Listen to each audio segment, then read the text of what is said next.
பொட்டிக்கடையில் போய் எனக்கு 1 லட்சம் ரூபா கொடுத்து உறக்கம் எனக்கு தூக்கம் கொடுங்க, எனக்கு உறக்கம் கொடுங்க கொடுப்பாங்களா? யாரு கொடுப்பா? டப்பால வச்சிருக்கேன் அள்ளி போட்டு கொடுக்க. அதானே கிடைக்காதுல்ல.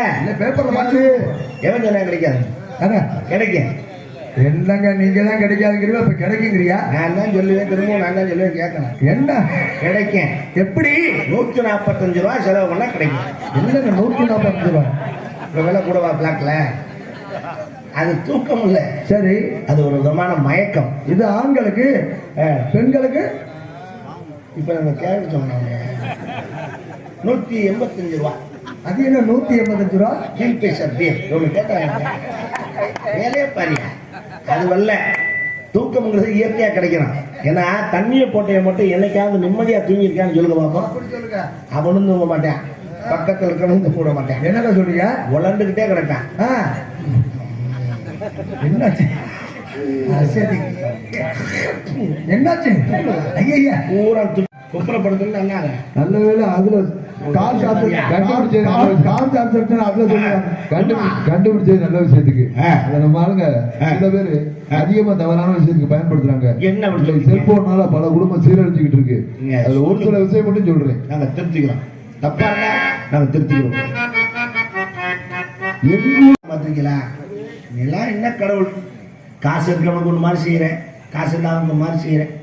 250 ரூபா கொடுத்தா கோயிலுக்குள்ள விடுறாங்க, 500 ரூபா கொடுத்தா கர்ப்பகிரகத்தில் விட்டுறாங்க, 1000 ரூபா கொடுத்தா சிலையதைக்கு கொடுத்துறாங்க.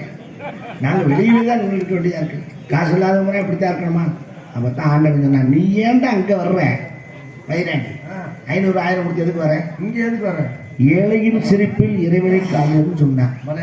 10 பேருக்கு அன்னதானம் பண்ண முடியாதவங்க சோறு வாங்கி கொடு, அதுல கடவுள் இருப்பேன். அந்த செலவுக்கு அதெல்லாம் காட்டிலும் அன்னையும் பிதாவும் முன்னணி தெய்வம்டாங்க. மூத்தாங்க அப்புறம் கும்பிடுறான், நான் அங்கே தாண்டா இருக்கேன், அதுக்குள்ள தாண்டா இருக்கேன். அதை விட்டு எதுக்கு 500 ரூபா டிக்கெட் இருந்து எங்கேயோ பார்த்து வர்றேன், நான் வீட்டில் தாண்டா இருக்கேன் கிறுக்குப்பல அப்படின்னு கடவுள் சொன்னா புரிஞ்சுக்கிறதுக்கு வியாதி இல்லை. அதனால தகப்பன் என்பவன் ஒரு அறியப்படாத ஒரு தெய்வம். அவன் மிகப்பெரியவன். யாரும் அவன் மனதை புண்படுத்தக்கூடாது. அவன் 1000 தப்பு பண்ணலாம், அது வேற. ஆனா அவன் குடும்பத்தை கெடுக்க மாட்டான். என்னோட பட சொல்றேன், நீ யோசிக்கிறது எனக்கு தெரியுது. அந்த பிரச்சனை அப்புறம் பேசிக்கிறோம்.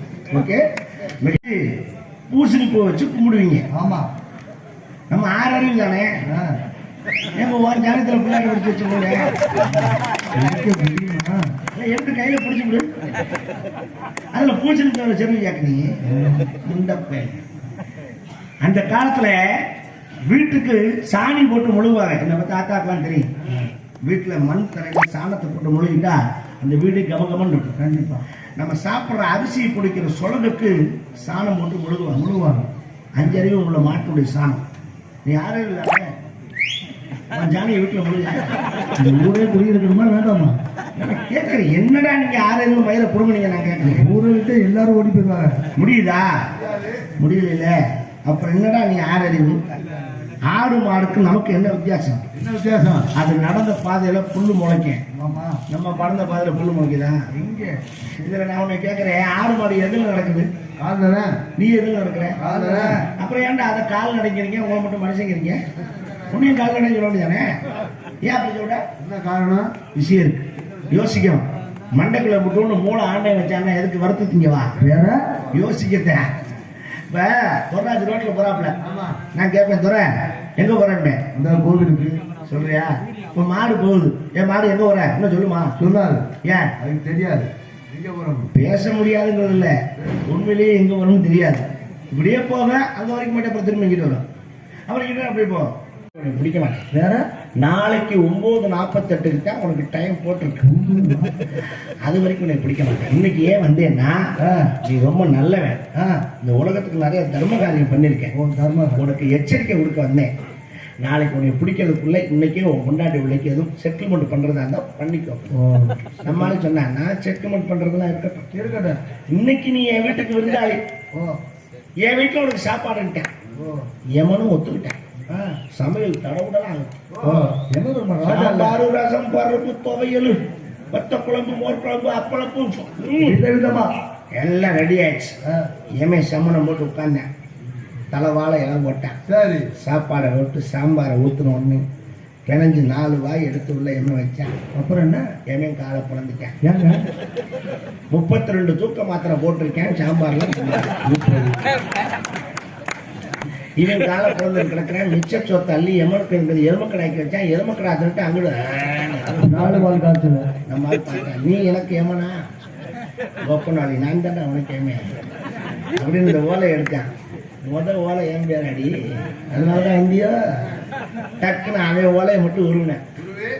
உருவி அந்த ஓலைச்சுவடியில அடியில சுருகிட்டேன். இன்னி நீ என்னை பிடிக்க வரணும்னா 40 வருஷம் ஆகும். அதுக்குள்ள கொள்ள சொல்லி பார்த்துக்கிறேன். அவன் தைரியமா இருக்கேன். ஏன் கண்ணை முழிச்சொன்னியே இவனை கையெடுத்து கும்பிட்டேன். உயிரை பிடிக்க வந்தவேன்னு தெரிஞ்சும் எனக்கு சாப்பாடு போட்டு என்னை தூங்க வச்சு ஆசுவாசப்படுத்தினியே, உன்னை நான் மறக்க மாட்டேன். உண்ட வீட்டுக்கு நான் 2 நினைக்க மாட்டேன்டா, சோறு துண்ண வீட்டுக்கு நான் துரோகம் பண்ண மாட்டேன். ஆனாலும் உயிரை பிடிக்கிறது என் கடமை. ஆனா உனக்கு ஒரு ஆப்ஷன் தர்றேன். வழக்கமா ஓலையை மேலிருந்து தான் எடுத்து வருவேன். உனக்காக நான் இன்னைக்கு அடியில் வந்து எடுத்தேன். அப்பதான் நம்ம ஆளுக்கு வகுத்தால போக ஆரம்பிச்சது. மூடிக்கிட்டு பேசாம இருந்தாலும் இருந்துருக்கலாம். சொந்த காசுல சூனிய வச்ச மாதிரி நம்மளே இந்த ஓலையை எடுத்து அடியில சொருகி இப்பவும் நமக்கு தான் முதற்பேதா வருது. இதுக்கு காரணம் என்ன? சாமியை நம்ம ஏமாற்ற முடியுமா? இதுதான் நம்ம முட்டாத்தனம். ஒண்ணு தெரிஞ்சுக்கங்க, விதி வலியுது. விதியை வெல்ல இந்த உலகத்துல யாராலும் முடியாது. ஒண்ணு தெரிஞ்சுக்கங்க, உங்களை எந்த சாமியாரு எந்த ஜோசியக்காரரு நீங்க அந்த கோயிலில் போய் சாமி விட்டுவாங்க, இந்த குளத்துல குளிச்சுட்டு வாங்க, உங்க பாவம் எல்லாம் தீர்ந்துரும் சொன்னான்னா நம்பாதீங்க. ஏன்னா பாவத்தை தீர்க்கத்தான் இந்த பிறவியே. நீங்க அனுபவிச்சுத்தான் தீரணும். இதுல போய் குளிச்சொல்லாம் நிறுத்திட்டு வந்துடாது. நல்லா யோசிச்சு பாருங்களேன். இந்த சபரிமலைக்கு போறாள் யாராவது இருக்கீங்களா? இங்க இருக்கா? நிறைய இருக்கா? இருக்கீங்கல்ல? கோயில கீழே பம்பையில குளிச்சுட்டு போயிருப்பீங்கல்ல? ஆமா ஆமா ஆமா ஆமா. குருசாமி சொல்லியிருக்காரு, பம்பையில குளிங்க புண்ணிய தீர்த்தம். திரும்ப வரையில வேர்க்குது, அந்த பம்பையில குளிச்சா குளிக்க விட மாட்டாங்க. காலை கூட நினைக்க விடக்கூடாது. ஏன்? புண்ணியம் போயிரும்ல. தண்ணி நினைச்சாவா? சாமி சொல்லியிருக்காருல்ல குருசாமி. ஏன்னா போகையில அது புண்ணிய தீர்த்தம், வரையில பாவம் திருத்தமாடா குருசாமி சொல்லியிருக்காருங்க. தண்ணியில நினைச்சிட்டா அந்த பாவம் புண்ணியம் கழிஞ்சிருமா, போயிடும். எங்க குருசாமி அப்படி இருப்பாரு. குருசாமி நான் தான் சொல்லியிருக்கேன் நினைக்காத உங்களை.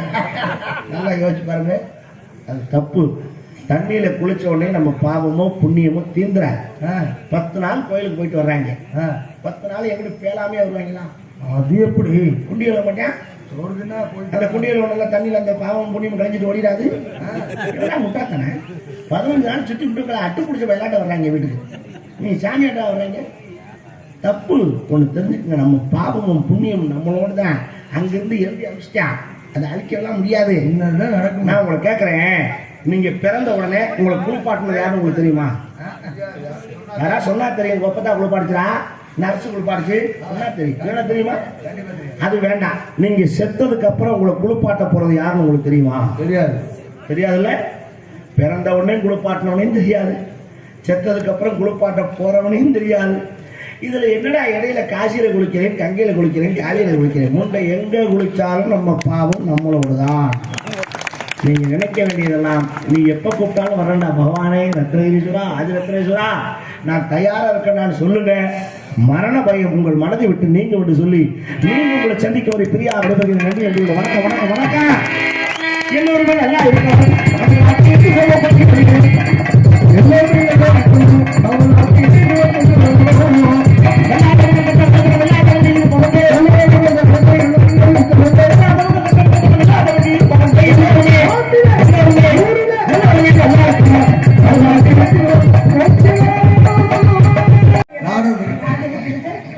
சரிங்க, வணக்கம். நல்லா இருக்கல?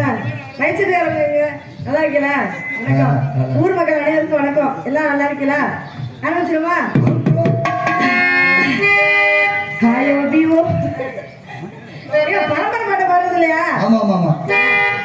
வாக்குப்படி வச்சிருக்கேன்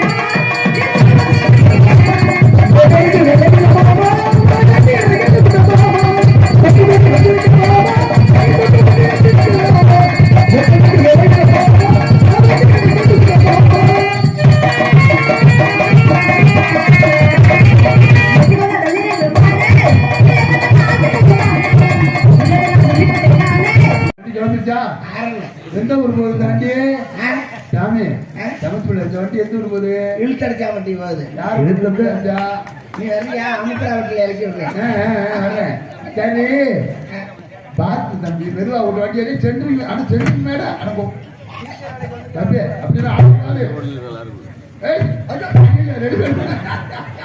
தம்பி சமத்து நம்ம ரெண்டு பேரும் ஒரே கிளாஸ்